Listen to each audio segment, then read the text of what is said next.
Well, welcome to the latest episode of Out of Left Field. Another election's come and gone, and the left-wing socialist candidate, boy, they lost again, but this time, not really. Well, let me tell you, Mac, I have, when I was in Havana, I picked up some nice cigars, and I told myself that I would only smoke these cigars in the event of a left-wing victory somewhere, political victory in the world. The last one I smoked was when the Socialist Party won Ecuador, Lenin Moreno, and after that, I smoked one when the UK Labour Party lost, but also was kind of victorious at the same time. It was good enough to see the Conservative Party lose and to see the Labour Party gain such massive momentum in such a short period of time, and basically dealt a heavy blow to the Conservative Party. Yeah, it's hard to, it's important not to overestimate things, because at the end of the day, yes, the Conservatives still got a few percentage more than than Labour did. But considering where things were like a month and a half ago, the Conservatives were somewhere around 25% ahead. The whole bloody reason this election was called in the first place is because, May wanted an easy win. Yeah, so why don't we just bring everyone up to speed so we're all on the same page. This was a snap election. The Conservatives in the UK had a majority in the House of Commons, and they basically wanted a more firm mandate to negotiate Brexit, the British exit from the European Union, right? Yeah. So Theresa May and the Conservatives were like 25 percentage points ahead in the polls, in approval ratings, and so they thought, well, this is just an easy power grab for us. We'll just call an election. Jeremy Corbyn, who's the current leader of the Labour Party, is a crazy communist. Nobody's going to listen to him, and we can basically just steamroll our way into a bigger majority. And it turned out to be probably the biggest, massive, most humongous fuck up in modern British political history. Yeah, I can't really think of anything that's happened where, there have been plenty of parties that have lost and didn't expect to, right? That's sort of what happened with the election with the NDP federally last time. Right. But that was different in that it was like a political decision that wasn't entirely in anyone's, it wasn't any one decision that was made. But this decision to call this election a decision that didn't need to be made at all, basically has ensured that Theresa May might not have a political future at all, calls into question whether and how Brexit's going to happen. Well, yeah, all it has done is it's had the absolute opposite intended effect that the Conservatives wanted, right? They wanted a mandate. Now they have a minority government and haven't yet entered into a coalition with anyone else, officially yet anyways, and so it's basically just, it's completely crippled whatever mandate that they had before to negotiate Brexit. And, I think that there's this collective feeling amongst the mainstream media and Conservatives in particular that think that, oh, well, someone like Jeremy Corbyn is just a crazy socialist. Their policies are way too extreme. No one's ever going to vote for that. And especially the Social Democrats, the moderates within the Labour Party and elsewhere in the world, where they looked at Jeremy Corbyn and they thought, well, this guy's, he's a crazy communist. He's way too left-wing. He's basically dealt the Labour Party of the UK a death blow. They'll never recover from this. It's tarnishing their image, etc., etc. And the exact opposite happened. They gained 25 or more than 20% percentage points in support over the course of a very short snap election. I think the Conservatives came out with around 45%, and Labour came out with 40%. Yeah. Both parties increased their vote share. The Labour Party and the Conservatives mainly by consolidating all the other parties around them, which kind of gets into the other thing about who won and who lost. Jeremy Corbyn has come out of this basically unscathed and also incredibly empowered to pretty much do whatever he wants at this point. Yeah. I've seen some pretty interesting interviews post-election from all the people who were constantly telling him he was terrible and would destroy the Labour Party and no one will like what you have to say and there is no appeal. And they said that when it came to the Labour Party when he was running for leader, and then they said, well, sure, a bunch of weirdos in the Labour Party might support us. A couple 100,000 people, but you're never going to get the millions needed to have a real crack at government. Mm-hmm. And he does. And he has in a way that they haven't seen for a couple decades now. He's done better than any modern Labour leader in this election. I think that the main reason for me, at least, why I don't even live in Britain, right? But the thing that excites me most about this election result in the UK, it's just that it's a symbolic victory for left-wing ideas, right? Because we've heard for a fucking generation that within Labour parties and social democratic parties like the NDP, for example, that, oh, you can't be too left-wing, you can't call for the nationalization of anything, this is, that's just going to scare people away. You have to go into the center to capture the moderate voters, and by that, then you can win an election. And then we see that Thomas Mulcair followed that exact strategy and fucking lost and fell on his face in the last Canadian federal election. And here you have, apparently against all odds, Jeremy Corbyn gaining massive ground with really, leftist, socialist ideas. And it basically just disproved that entire farce about having to gather the middle voters. I mean, in my opinion, you need to deliver a platform that inspires those people that don't usually vote. They're the biggest block of potential voters, right? Yeah, that's true. Although I will point out that a lot of the, particularly from the media, this is something that I think does need to be stated clearly. I don't think the Labour Party, I don't think the NDP, I don't think any leftist party of any kind is really well served by the advice from right-wing media outlets. You don't say. No, but, they pretend like you're going to alienate yourselves from the rest of the country. They say this like they're helping us when, every other day, they don't care how centrist such and such party is. They'll say, vote for the Conservatives because that's their party. And so this advice is just them being rather hypocritical in the political sphere. On the one hand, the Labour Party is just a bunch of socialists and whack jobs, and on the other hand, they shouldn't be saying that they're socialists and whack jobs because that'll alienate people.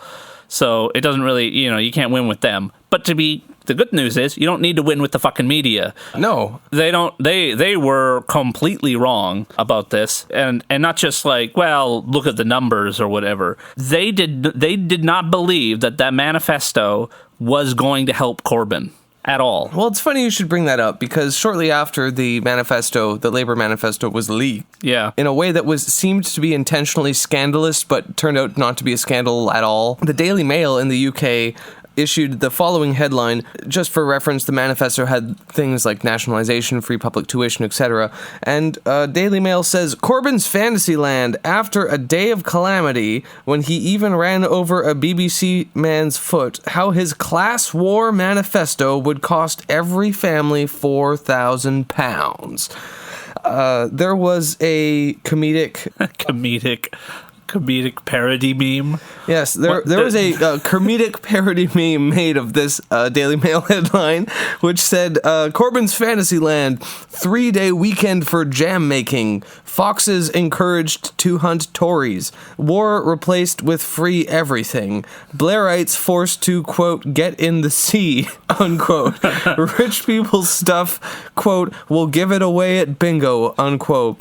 And this was funny because I thought those were all really good ideas. I would vote for a 3-day weekend for jam making. I don't even know how to make jam, but fuck it. I'd make jam with Jeremy Corbyn. Stop war and everything's free. Sure. Let's do that. The problem is that a lot of these guys in the media and in government and in the Conservative Party, New Labour, they've all kind of glommed together in this very much consensus-driven bubble where I don't think they're disingenuous. I really think they believe people either completely agree with them or are too ignorant to make any decisions at all. Yeah. And that kind of will waffle back and forth depending on every election. If the Conservatives do really well in the next election, they'll just say, great, we were always right. Nothing bad ever happened. Every time the consensus is confirmed in any way, they just latch onto it. And anytime it's not, it's just, the people don't know what they want or they're stupid. Right. These are the dangers of democracy, et cetera, et cetera. But yeah, that manifesto was, I think it did better because it got leaked. Yeah, I think so too. Because it was like, here's the secret shit they don't want you to know. And it was nothing anyone didn't want to hear. Yeah, and it was all stuff that they were going to release publicly anyways. Yeah, that's kind of a couple changes here and there. That's what a manifesto is. Yeah. That's the whole idea. So the manifesto, I think, was the real turning point in the election. I think so too. That was when they put forward their their fucking platform, right? And people saw it and said, yeah, I want free public tuition. This is the thing that left-wingers were saying about Corbyn the whole time, is that the Blairites were saying he'll be bad on the campaign trail, he won't know what to do, and what we've been saying is that that's not really the issue. The issue are policies, and if you can connect with people, then doesn't matter how, Jeremy Corbyn doesn't need to be a good public speaker. He doesn't need to be like this exciting, amazing guy. The ideas carry him. Yeah. Yeah, and I've listened to him, and other than a couple of speeches, he's been pretty unimpressive, and in some cases even just disappointing. But given his sincere commitment to these policies and to the platform, and the platform itself being really appealing, that's what draws people in to vote. And that's what drew in a lot of new young people to vote, and the youth vote ended up basically getting him through this whole situation.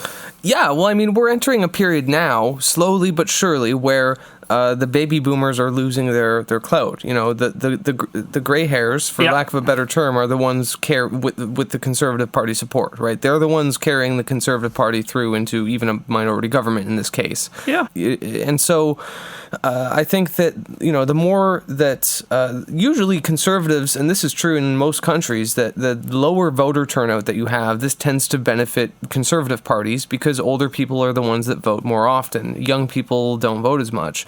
But these socialist policies, especially ones like, for instance, free public education, free university tuition, are really appealing to young people. And so you have to have these kinds of bold ideas to bring young people out to the polls and actually show up on election day and vote.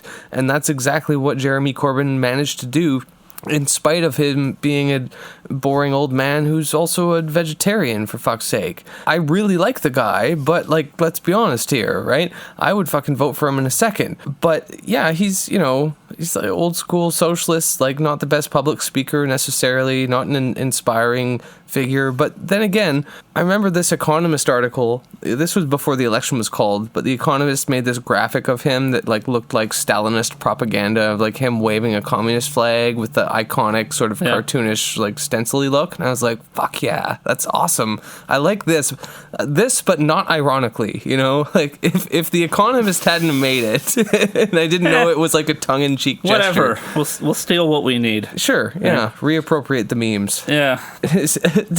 What is it? Seize the memes of production? Exactly. Let's do it. So we talked a lot about the direct results of the election as well. So the Tories have got a minority, and they're in a bit of a sticky situation because at the end of the day, you need at least some kind of majority to vote for anything. Yeah. Even ignoring Brexit for a second, which is certainly going to get delayed. There's been a lot of stuff about, who they'll make an alliance with. The DUP seemed fairly likely, and in fact, it seemed like a done deal until a couple days ago. The DUP are this super hyper-conservative, right-wing Irish...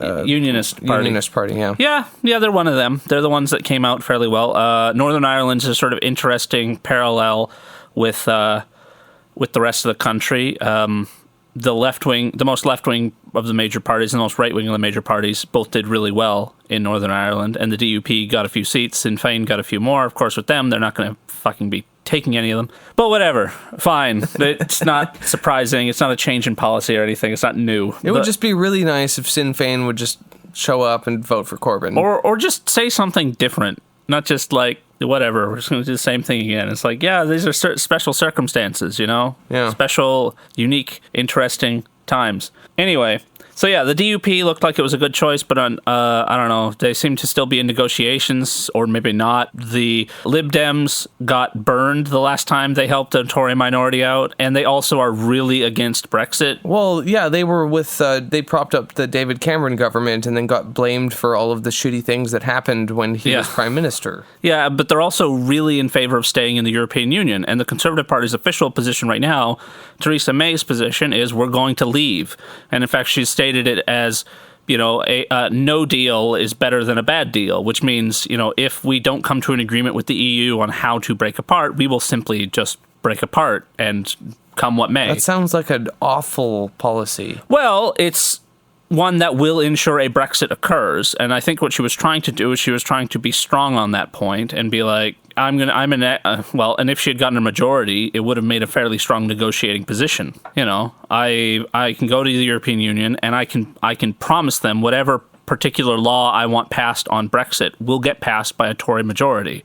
But now that's not the case, and so her bravado comes off as, in fact, quite the opposite. It seems to constrain her ability to negotiate with the European Union. You know, I just want to mention this while we're on the topic of Theresa May, that she ran a very Hillary Clinton-like campaign. Like, try not to debate, try not to, show yourself to the public. Exactly. She didn't at all. No, it was way. She didn't show up to any of the debates. She figured she could just, take her hands off and let the wheels turn, and everything would just work in her favor. It was like the Clinton campaign. If she saw the Clinton campaign and was like, I want that, but even less campaigning. Yeah. I'm not even going to debate at all. I'm not going to involve myself in the public. I'm not going to have any mass rallies.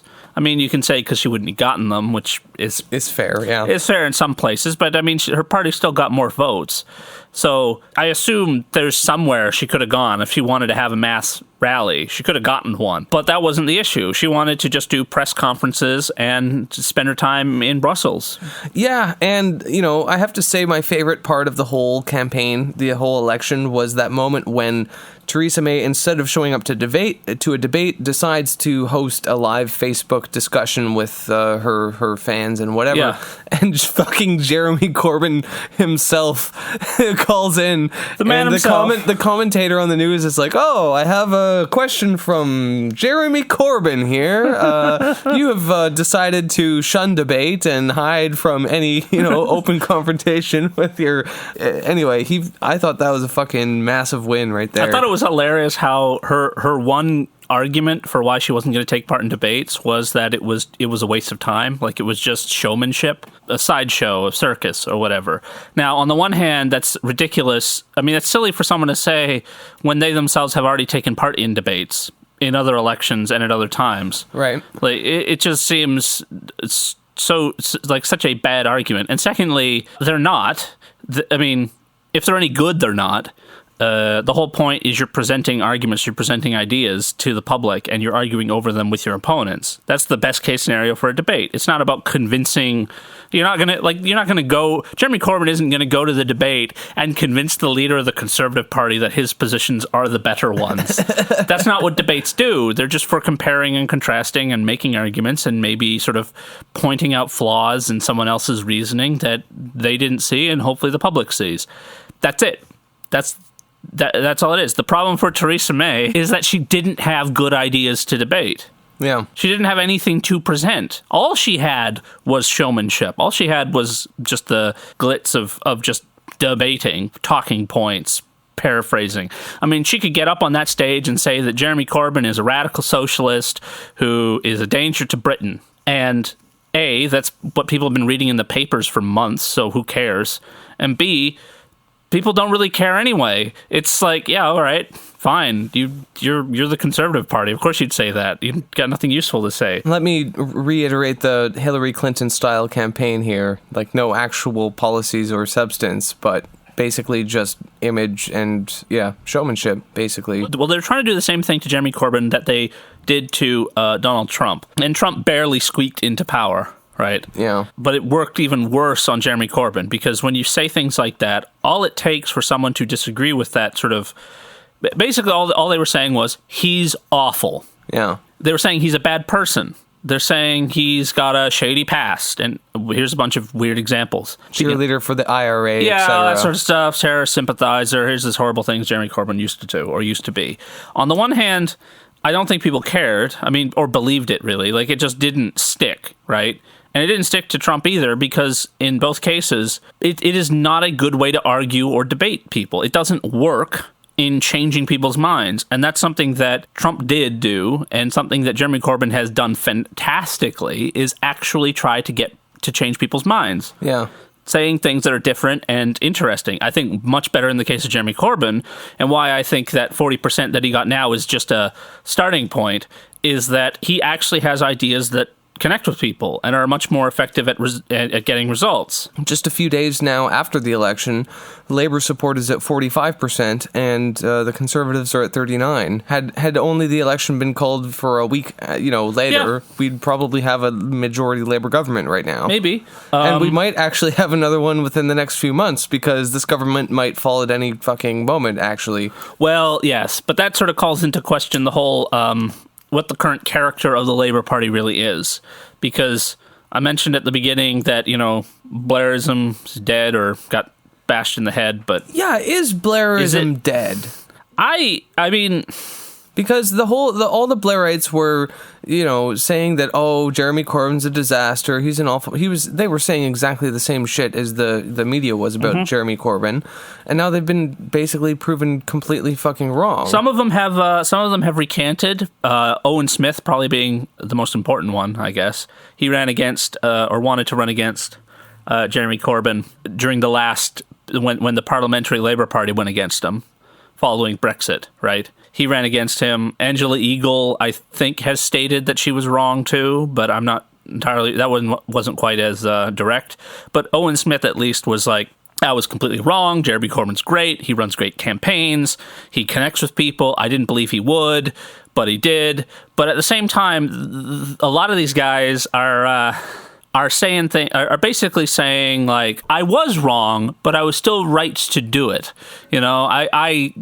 He didn't have the confidence of the Parliamentary Labour Party. Therefore, it was right for me to go after him and criticize him and peck at him from the bleachers. I think that's a symptom of trying to save face so that he can, when Jeremy Corbyn eventually forms a majority Labour government, he might be not just out in the available for maybe a cabinet position or something. Yeah, make him minister in Northern Ireland.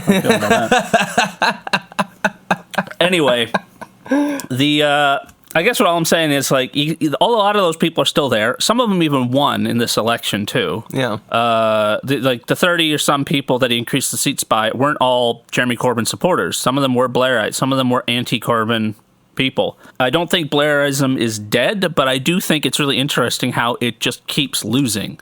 And it was probably the one major thing that Blairism had going for it was this notion that, if you move to the center, if you just stick to the script, we just all keep our heads down, and you do what the Prime Minister's office tells you to do, we'll just keep winning elections. We'll stay in power, we'll keep the Conservatives out, everything will be hunky-dory. And it's not, and it wasn't, and it wasn't, but it especially isn't now. I mean, Blairism just can't deliver the goods, really, is what's really killing it more than anything else. Yeah. People don't trust them, generally. They have no ideas to campaign on. Well, sure, and all they do is they attack Corbyn because he's too left-wing, when that's exactly the reason why people like him. Mm-hmm. And that does also sort of paint them with a bad brush.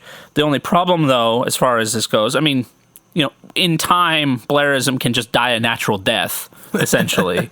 But that's not how politics works, right? Mm-hmm. We have a conservative minority government, and there's a very real chance that some of those Labour MPs might switch over and support the conservative government for, the cause of national unity and all that sort of stuff. I do think that the Blairites in the UK have more in common with the Conservative Party than they do with actual Some Labour. of them do. I think what they really have in common with the Conservatives isn't even really policy.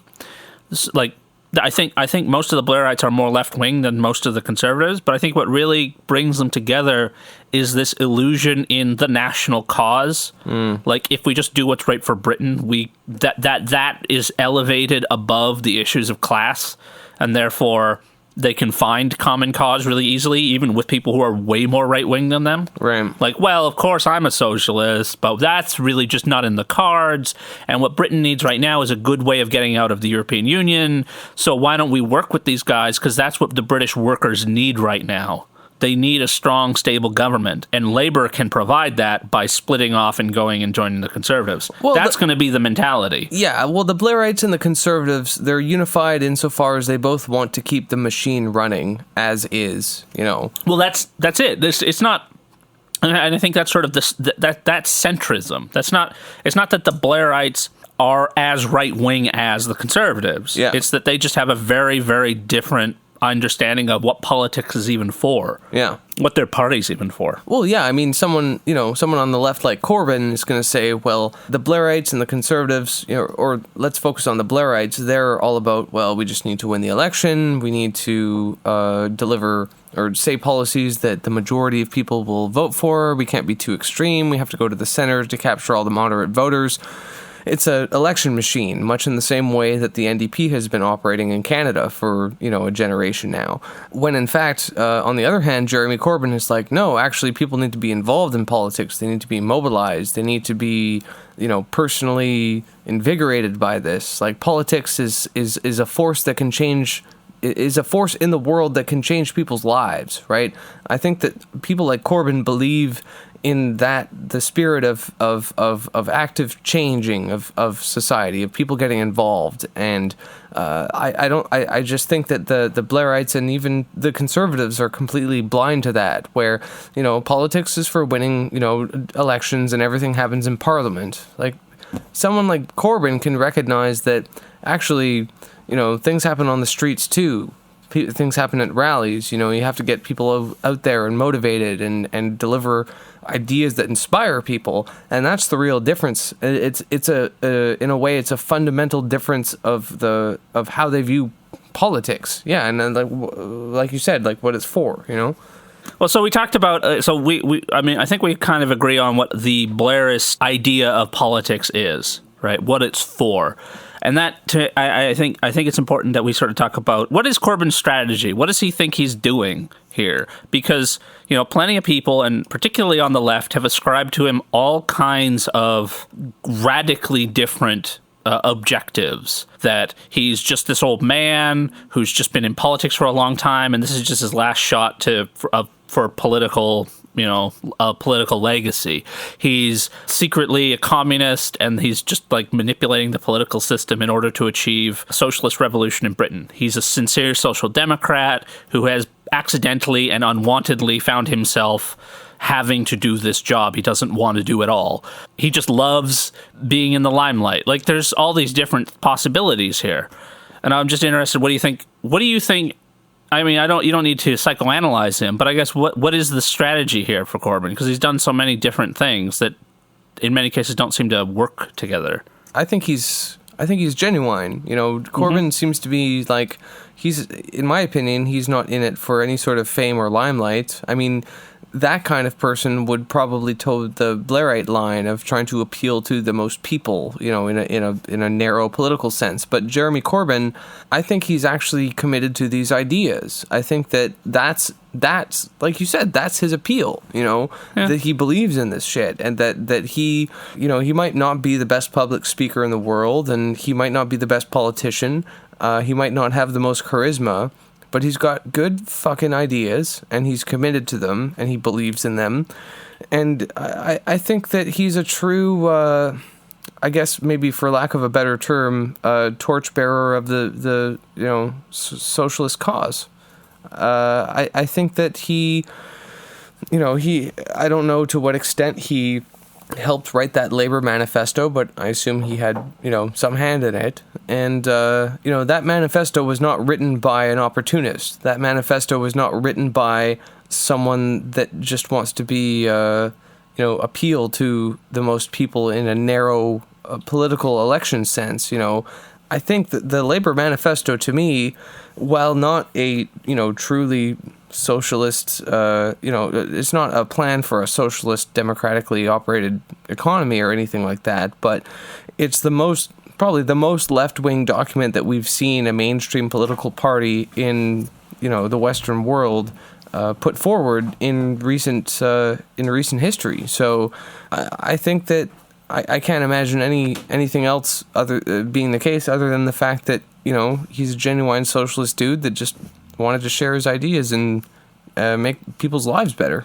And I think more importantly than what were the personal motivations for Jeremy Corbyn, I think is what this recent UK election result signifies for the broader left-wing movement worldwide, right? Because, like I said earlier in the podcast, every Labour Party, Social Democratic Party in the Western world has seemed to try to toe the line of being moderate, trying to appeal to the majority of voters, not the people that don't vote, etc.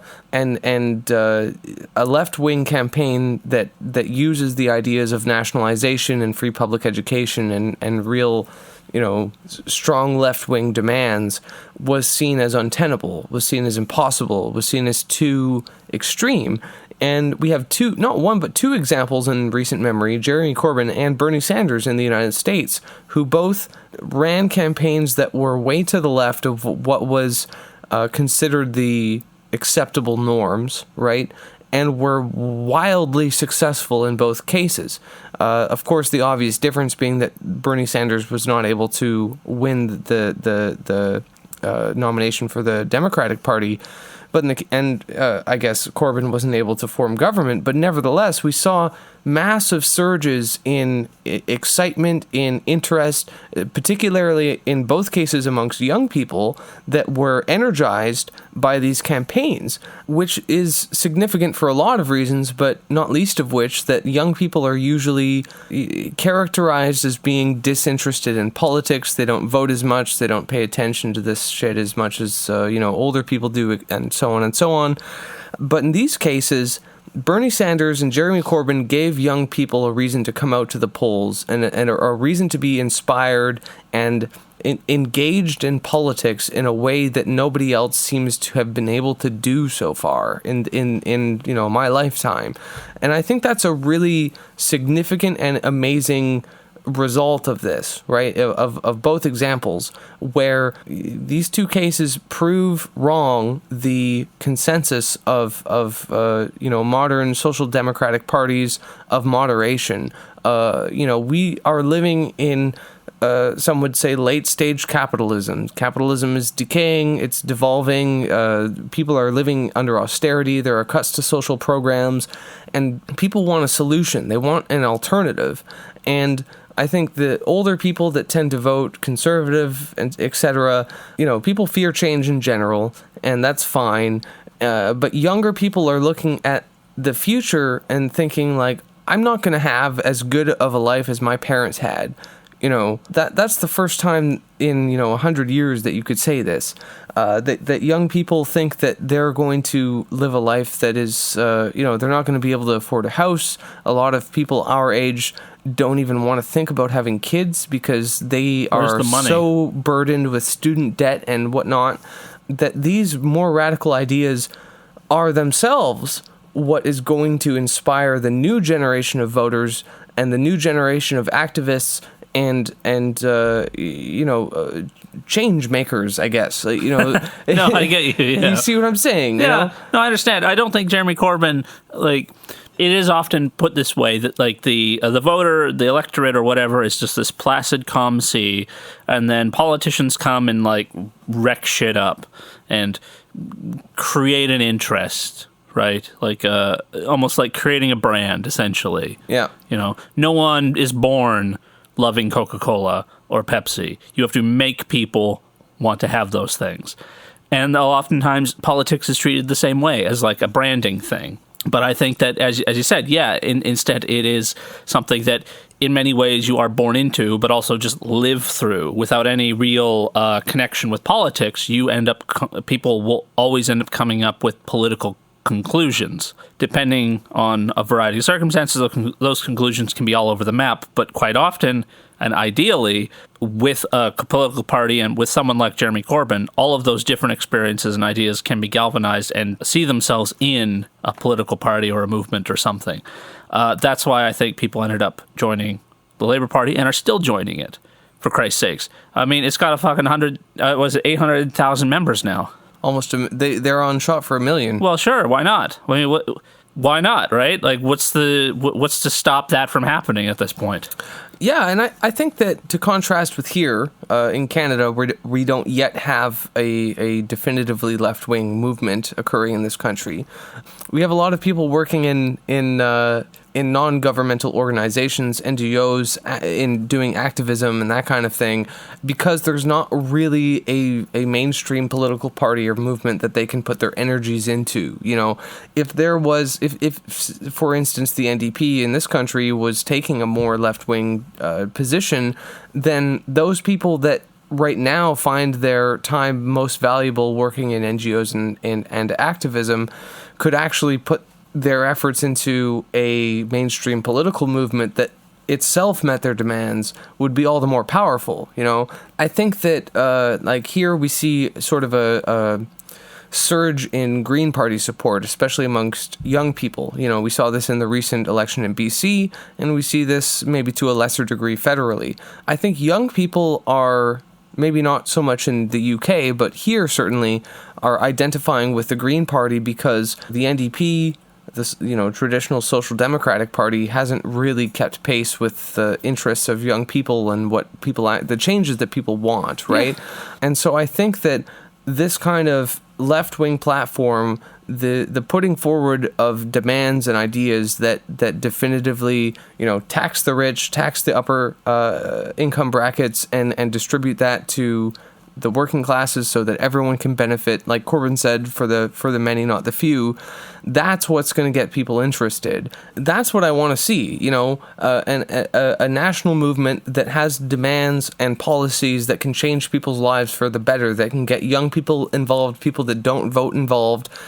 This is what Jeremy Corbyn proved in this last election, that these ideas can win, that they can get hundreds of thousands of people mobilized and inspired and willing to go out into the streets and to make change and to get involved in the actual decision-making process.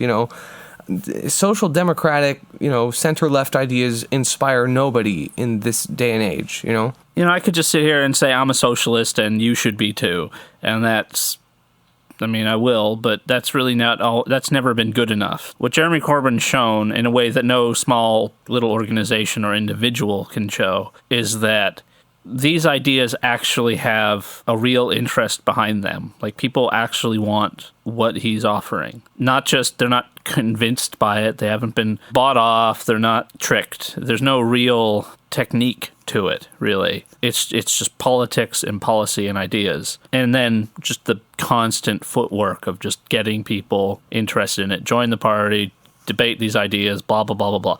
That sort of shit is what interests people. People aren't interested in stuff that doesn't work or stuff that doesn't achieve anything. And I think that's something a lot of people on the left really don't understand still. When they, make a declaration and say, let's all go out and protest, blah, blah, blah. You know why thousands of people don't show up? Because you don't have thousands of people in the city that believe it'll matter. And they're right, usually. Like, if there's a protest, people don't take part in it. Not because they're too right-wing or they don't agree with you, but because they really don't believe it'll work.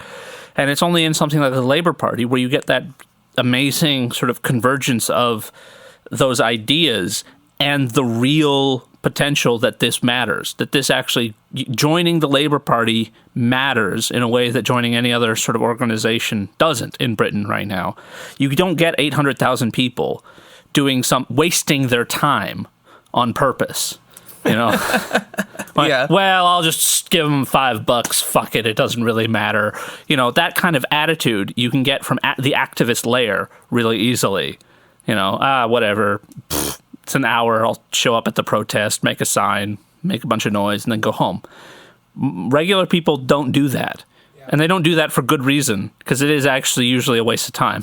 Well, I don't want to come out against protest here. I believe I'm not against protest. I'm completely in favor of protest. Right, in that but they don't protesting matter. Itself doesn't change. Well, quite often policy. What makes a protest matter is the number of people who show up. So it is kind of a catch-22 in some cases. Yeah. But the problem is that a lot of activists, a lot of like radical leftists have just kind of gotten used to that. Like, there's just a segment of the population that we can talk to, and they're the people who show up at protests.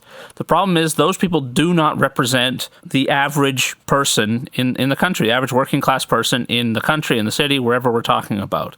And unfortunately, it's only through, I think, Labour parties, like Britain's Labour Party, that you can actually have the chance of being big enough to support the broadest possible attitudes in the working class. You can't do that through a tiny organization. You can't do that through an activist group, no matter how much they might say so, no matter how much they might appeal to the working class or not. It isn't, they're just not capable of actually supporting that many people. I mean, 800,000 people is absurd. I mean, there's few organizations that could handle 8,000 people just joining it. In a year, I mean, this has happened within 2 years. It's gone from, I think, around 250,000 to that. Really? Yeah, it's ridiculous. I mean, since Corbyn was elected, it's basically been just this massive uptick. And any single major political event's happened, there's been a major swell in the membership of the party. There isn't a single left-wing organization that could ever supported that kind of growth in Britain. Like, just nothing else could have done it but the Labour Party. There's a difference between the anarchist train of thinking and the socialist train of thinking here, right? Like, the socialists want to actually take control of government and implement their policies.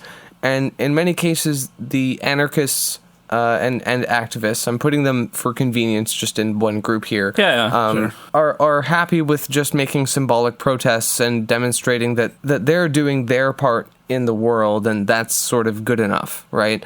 And I think that this, of course, is fundamentally flawed. Like, I'm not against protests, I'm not against activism. Like, this is all good. Whatever you can do to motivate, get the message out, and so on is fine. But that's just not good enough. You know, we need to actually organize in a political movement that can take control of a government and implement those policies on a national level, right? So at some point there needs to be this jump from activism to, you know, an actual organized political campaign and organization that can, most importantly, suffer defeats and live through them, you know.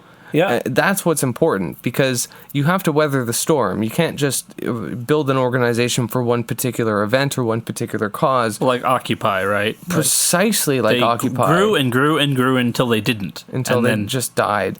And here we have, you know, a political party in one of the most important Western democracies in the world that has taken up the cause of socialism, the nationalization of rail, the postal service, a free public education, and taking those ideas on a national scale and very close to getting power on that. And that is something that a pure activist and or anarchist movement can't do at all, you know. And that's why I think that Jeremy Corbyn and the Labour Party and what's happened in the last month in Britain is important on a worldwide global scale and serves as an example for everyone to follow. I completely agree with you. It's I think it was about a year ago that Bernie Sanders was sort of lost the Democratic Party nomination. And by that point it wasn't really much of a shocker when it happened. It was just a long slog to defeat for him. But it was around now, I think. And the rest of 2016 was an utter shit show. This is the British election and what it says for the rest of the year, like what's going to happen the rest of the year politically. I don't know. It says to me a lot of good things. I feel like it's one of a few major turnarounds for the left in the last year. I mean, yeah. Chronologically, everyone hated 2016 for any number of reasons, and I know plenty of people will not like 2017 just because Corbyn won. There's still a lot of people who don't like him. And because Trump's president. But yeah, those sure. Are two different people. Whatever. Guess. But even people who hate Trump, I mean, there are plenty of liberals who don't like Corbyn either and see him as a facsimile of Trump in Britain. Populism, Populist. etc. Yeah. The left-wing, right-wing stuff doesn't matter to him. He's just populist and reckless and out of touch and promising a bunch of stuff he can't possibly deliver, and has a radical and, angry supporter base. And so, of course, the centrist types will see them as very, very similar.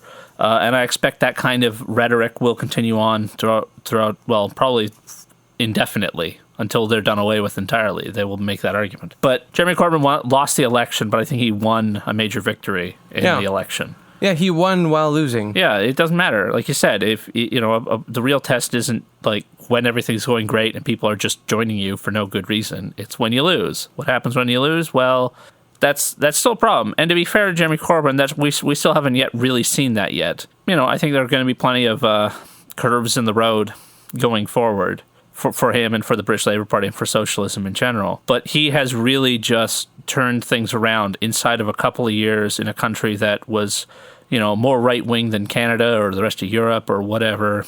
They're just super conservative, all that crap. He's done that, and this movement has done that in a relatively short amount of time, and have basically made Britain into a place to look to for socialists now. A microcosm, if you will. Yeah, it's very interesting, and it's great. I mean, he hasn't simply done really well. I mean, all this stuff about all the things that have happened have basically been a reversal of the political trends for the last 40 years. The decreasing size in political parties, the splitting of votes amongst a variety of third options that are all kind of vaguely centrist. The support of liberal democracy in Britain, but also like Green parties and things like that all around the world. Yeah, those sorts of situations happen as kind of a consequence of the impasse of liberal democracy.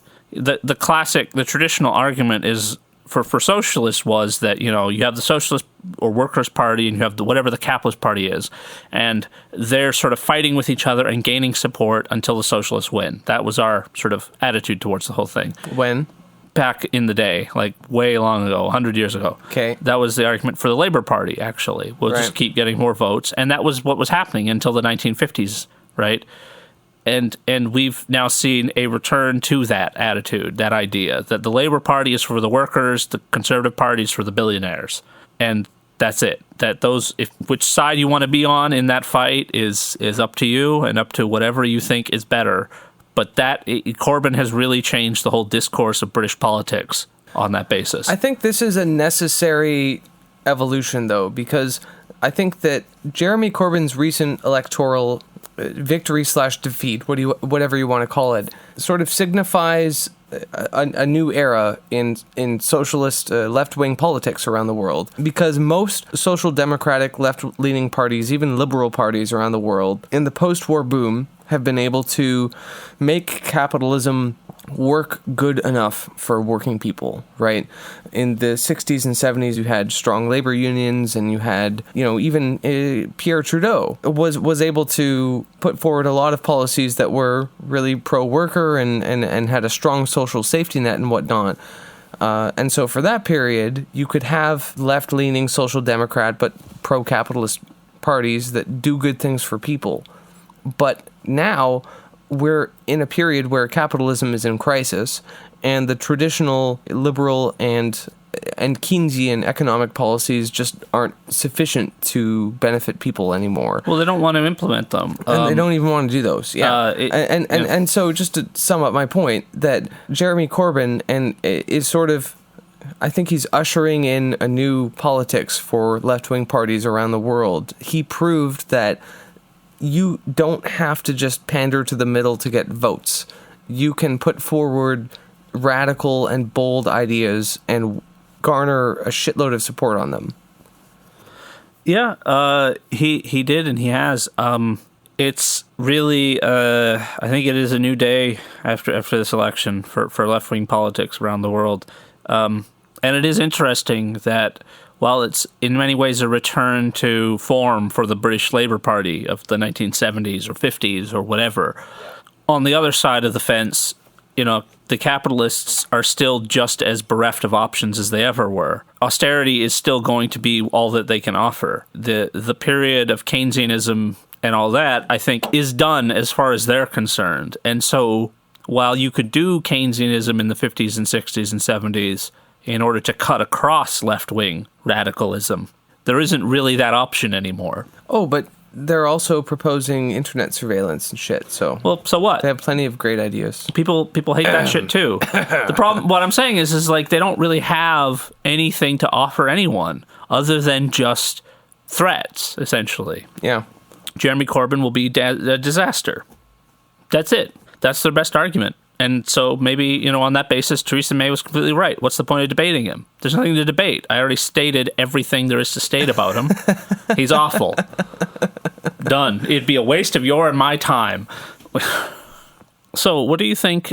What do you think the lessons are for Canadian socialists and Canadian politics? To the left, always to the left. because I agree with you there, but I also think that there's sort of the broader lesson that, 3 years ago, there were very few socialist organizations that were calling for were even suggesting the Labour Party could ever be any good again.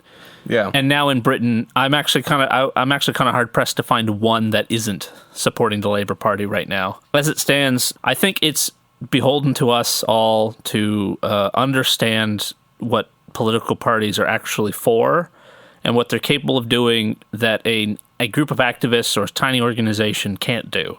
And that is represent the whole working class in one room, essentially. Yeah. And the Labour Party can do that. And right now, the majority of organized labor in Britain and the majority of the membership of the Labour Party, and it's getting bigger, is behind Jeremy Corbyn. Now, in some cases, in some parties, that's not the case. They're not behind a socialist or whatever. But that doesn't change what those parties really are at the end of the day, that real connection to the labor movement. And I think it's important that we all recognize that and treat those parties with a degree of consideration on that basis. The NDP can easily end up, just as surprisingly, going down that same road. And I think it will shock just as many, sectarian organizations. And media pundits. And media pundits or whatever. Yeah, you'll have this radical socialist so-and-so and, just finding popularity. Because the problems facing Britain aren't really all that different than what we're looking at either. Yeah, I think that my message here, you asked me, what do we take from this, right? Yeah. And I think that the most important thing that we should take from this is that it's easier to change the way that a political party is orientated or works or what values they represent or what policies they represent than it is to change the whole fucking world all at one time. The political party is the vehicle that we use to change society. And it is on that basis that millions of people can get invigorated and can get involved with political campaigns to achieve those goals. Sure. And that's why elections are important, and that's why Labour parties and the new NDP in Canada is important. That's why it's imperative for figures like Jeremy Corbyn to come into play, and I'm hoping in our context, Nikki Ashton or perhaps some other left-wing candidate takes up that same role here in Canada. These political parties that have been representative of Keynesianism and center-left and, reformism and whatnot, they can still play a very important role in politics. And they can play the role in politics to bring about a better society and a better world and can represent policies that benefit working people and benefit everybody.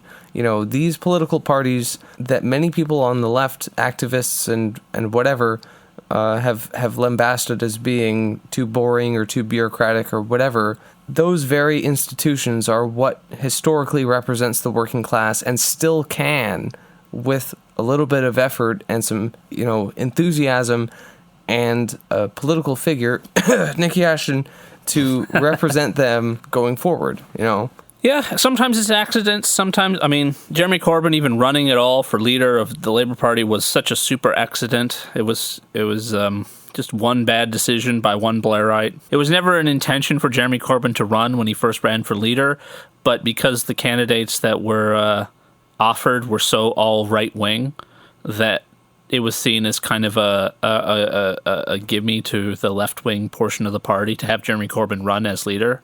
Unfortunately for the Blairites in the party, his message was extremely popular, and it just propelled him to first place, and they never expected him to be anything but like an also-ran nobody. Yeah. Anyway, those are accidents. And now he might be prime minister. Yeah, but those are accidents. Those accidents do happen, and they end up expressing very real circumstances in the population and in the working class. On the whole, I don't think we should be looking to accidents, but at the same time, that is often how these things are expressed. We still are obliged as just thinking people to make the decisions that seem the best for us given circumstances. We can't just hope someone just falls from the sky, even though sometimes that politically does happen.